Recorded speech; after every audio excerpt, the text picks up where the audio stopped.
Donc moi je suis le lieutenant Olivier, je suis le chef du centre d'instruction et d'aguerrissement commando du 1er régiment étranger de cavalerie. Bon, alors aujourd'hui on est sur la fin du second stage d'aguerrissement. Ce stage en fait il a plusieurs composantes. Il y a une partie franchissement, donc franchissement nautique et terrestre. Il y a une partie C4, donc le C4 c'est tout ce qui est combat haute intensité. Et ensuite une partie combat, donc purement combat. On s'appuie en fait sur ces trois pôles et le but du stage c'est de vraiment mettre la tête du légionnaire vraiment dans la difficulté et qu'ils comprennent où il peut s'améliorer.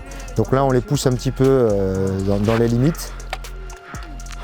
On fait combat loc, on est entré dans un bâtiment pour détruire des ennemis.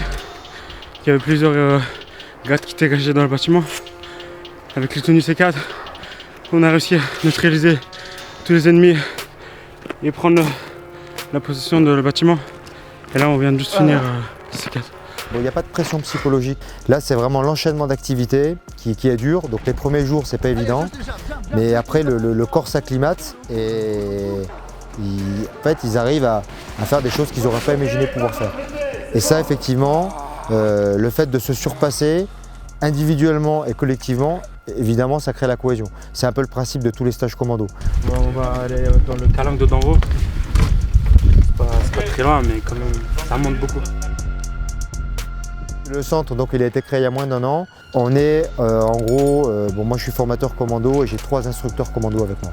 On a environ 8 Zodiacs, dont 2 Zodiacs de sécu. Donc on a vraiment de quoi faire. Par contre on n'a pas de matériel de rechange. Donc c'est pour ça qu'on prend vraiment soin de nos matériels. Donc voilà, là le matériel on l'a petit à petit. Ça fait partie d'une des points d'effort du centre, de récupérer du matériel et de monter en gamme et surtout monter en puissance. Okay. Bon, le deuxième tâche, je suis très content de l'avoir abouti, mais en fait, moi, je suis surtout fier, en fait, c'est d'avoir pu concevoir ce centre et que ce centre fonctionne. On arrive maintenant à faire 2 à 3 stages par an, et c'est surtout ça. Je m'aperçois qu'en fait, avec peu de moyens, on a réussi à monter une boutique énorme. Allez, Les activités, elles sont essentiellement nautiques. Parce que bon, déjà on est proche de la mer, ils sont dans un milieu qu'ils ne maîtrisent pas, toutes des activités qu'on réalise dans l'eau, qui est un milieu spécifique et qui a la particularité de bien fatiguer le légionnaire. Donc là on est vraiment dans l'aguerrissement pur. Pour les prochains, préparez-vous parce que je ne fais pas de cadeaux. Donc, le 1er régiment étranger de cavalerie s'est doté d'un centre commando parce qu'il s'agit de s'inscrire dans la volonté de l'armée de terre de durcir la préparation opérationnelle. Nous avons saisi cette opportunité en créant ce centre commando. Ce centre s'appuie sur un centre de sites, d'abord le fort du Mont-Rose, qui constitue le site principal, mais également le petit centre nautique qui est dans la calanque de Port-Miou. Nous profitons également de l'ensemble des infrastructures d'aguerrissement du camp de Carpiagne, mais également de l'ensemble du parc national des Calanques. Donc nous avons finalement tout un complexe d'aguerrissement qui nous permet de varier les activités et de conduire des stages très complets. Ce site a vocation à être ouvert aux autres régiments, en particulier à tous les régiments de la Légion étrangère et de la 6e brigade légère blindée.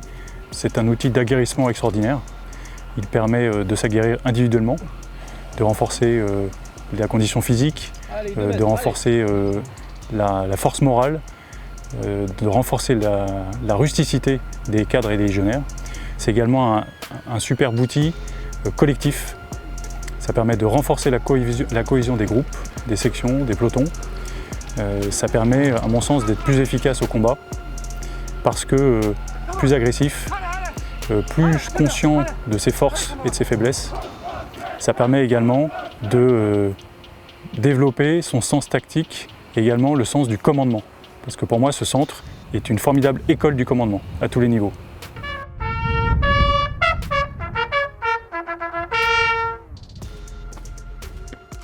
Faire ce stage commando, c'est la deuxième stage commando que le régiment il a effectué.